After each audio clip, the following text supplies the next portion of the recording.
You have heard Lisa and I both mention Killian, and we are so honored and just thrilled to have Killian join us today. As I suggested in the little brief overview I gave of the history of Recovery Café Longmont, Recovery Cafe really owes its existence to Killian, to the vision that she had. She and her husband moved to Seattle, and once she was there, she began talking with community leaders and other individuals, asking them much the same question, frankly, that we at Central Longmont had asked, and that is, what is the greatest unmet need in the community? And again, she heard that there was a need for a place for individuals in recovery, individuals to experience community in the way that Lisa just spoke to. So Killian is the one, with the help of a number of other individuals, who was responsible for creating Recovery Cafe and its model, and for building the Recovery Cafe there in Seattle. Let's welcome Killian Noe. Killian. Well, what a joy to be with you. Happy birthday, Recovery Cafe Longmont. One of the things that I love to do is watch great movies. And I learned recently that Andy, who will speak in just a few minutes, is also a movie lover. So Andy, I was delighted to see that Fareed Zakaria, in his most recent book, refers to the movie Lawrence of Arabia. And as some of you may recall, Lawrence of Arabia won Best Picture and 6 other Oscars in 1962. The movie tells the story of the British diplomat T.E. Lawrence, who during World War I convinces a group of Arab tribes to unite, to cross an almost impassable desert, and to launch a surprise attack on the Ottoman Empire. Zakaria highlights a pivotal scene in which the soldiers are riding across the desert on camelback through blistering heat and a blinding sandstorm, when they realize that one soldier, Gazim, has fallen off his camel and has been left behind. Lawrence instantly decides to turn back to search for the missing man. Now, the commanding officer objects to Lawrence turning back, and another one of the soldiers says to Lawrence, "Leave Gazim. His time has come. It has all already been written." Lawrence snaps back. The story has not all been written. Then Lawrence turns back and searches through the desert storm for Gazim, who he finds disoriented and half dead. Lawrence scoops Gazim up into his arms, drapes him over his camel, and carries him to the camp, where Gazim receives a hero's welcome. Now, a few minutes later, the commanding officer approaches Lawrence and offers him a cup of water, kind of a peace offering, I guess. And instead of taking the drink to quench his thirst, Lawrence repeats with conviction, "The story has not all been written." Lawrence, in fact, has helped Gazim write a whole new chapter. Zakaria's point is that this time of great suffering in our nation due to COVID-19 and civil unrest can usher in a time of great reform and the creation of compassionate, just systems. This time of great upheaval in our nation can be a time of writing a whole new chapter. Today, we have gathered to virtually, yes, but nevertheless, we have gathered to celebrate Recovery Café Longmont, a community that refuses to accept that the story has all been written. We are here to celebrate a community that insists on circling back and scooping up in their loving arms individuals who have fallen through the cracks of our society. We're here to celebrate a community that gives a hero's welcome to individuals who might otherwise be left behind or left for dead. We are here to celebrate a community that, by being faithful to its call, is helping write new chapters in which all lives are valued as precious and sacred. As you know, there's a tendency in our larger culture to stigmatize, marginalize, and criminalize whole segments of our human family. What makes it possible for communities like Recovery Café Longmont to refuse to accept as a done deal so many of our brothers and sisters being left behind? What makes it possible for communities like Recovery Café Longmont to participate in the writing of new chapters? I'd like to highlight 3 practices of transformative communities like Recovery Café Longmont. First practice, participation in structures of loving accountability. As Lisa pointed out, what we know at all the recovery cafes is that we cannot heal and be transformed from anything we cannot face.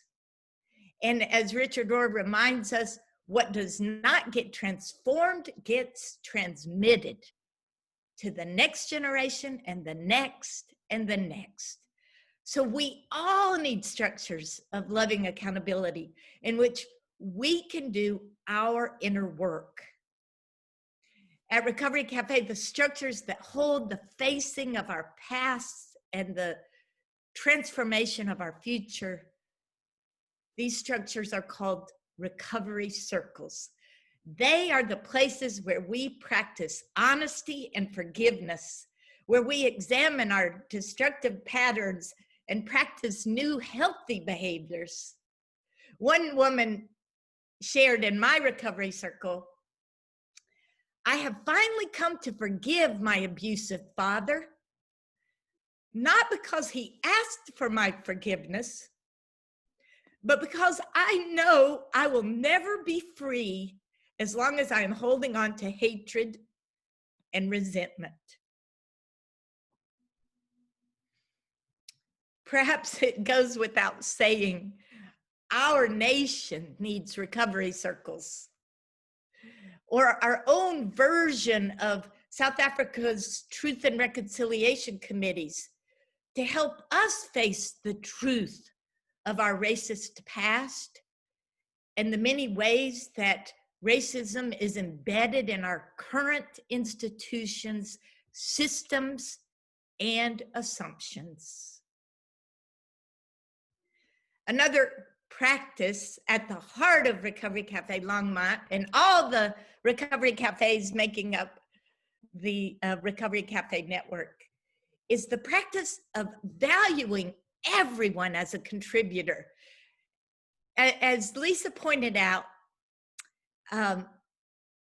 we call the members, not clients, because member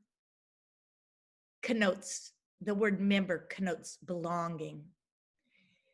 At most social service agencies, individuals come to receive services, but at Recovery Cafe, everyone is expected to contribute, to receive and contribute. Many arrive at Recovery Cafe traumatized and simply seeking survival. And they quickly realize every single person is expected to contribute to the running of the cafe, as well as to the healing of others who make up the cafe community. We understand that there are multiple currencies. There's the currency of money, which of course we need to keep our doors open. But there's also the currency of time and presence, authenticity and story, compassion and commitment, and life experience, however painful that experience may have been. We honor and exchange all those currencies at the Recovery Cafes, and most notably, the currency of unconditional love. One of my favorite stories is Gordon, who is on this call, and I know you're going to love meeting him if you haven't already. As he knows, one morning, long before we were open for the day, a Seattle Recovery Cafe member was seen pressing her hands against our exterior brick building as if she were warming her hands by a fire. When asked if she was okay, she said, "I'm just trying to connect with the love that I feel when I am inside this place." Recovery Cafe Longmont is a place where staff, volunteers, members, and donors warm themselves by the fire of unconditional love. But this is not a sentimental Hallmark kind of love. Nothing against Hallmark. My mom, my 92-year-old mom is on this call, and she loves Hallmark movies, right, Mom? So nothing against Hallmark, but Recovery Cafe Longmont is part of a movement of unconditional love, helping to rescue and restore the soul of our nation. Some of us have come to view our participation in the Recovery Cafe communities as an act of nonviolent resistance to the forces of hatred, injustice, and exclusion. Which brings me to the final thing I wanted to mention, the third practice at the heart of the Recovery Cafe model. And Lisa alluded to this as well. We live in an age of isolation and loneliness, and our attempts to form authentic connection through social media do not feel our deepest longing for connection. Social media can actually increase isolation and loneliness. So our third practice, the third practice I wanted to mention, is a commitment to authentic connection. There's an understanding in our Recovery Cafe communities that all of us are recovering from something, or if we're not, we need to be. Whether we are recovering from substance use or some other mental health challenge, or from our need for control, approval, security, sensation, spending, whatever, the antidote is authentic connection. Whatever our life experience has been, we all need authentic connection with others, and at least one place where our gifts meet some real need beyond ourselves. We all need purpose beyond ourselves. We all need to discover what is ours to do in the world. That's how we build authentic connection, and that's how we build lives we are excited about living. This is not just theoretical. This is happening every day at Recovery Café Longmont and at the 20 other recovery cafes that make up the Recovery Café network. I want to end by thanking you all again from the bottom of my heart for being part of this movement of healing, transformation, and resistance. A movement that is rescuing us all and writing a new chapter in our nation's story. Thank you so much for having me with you. Thank you so much for listening.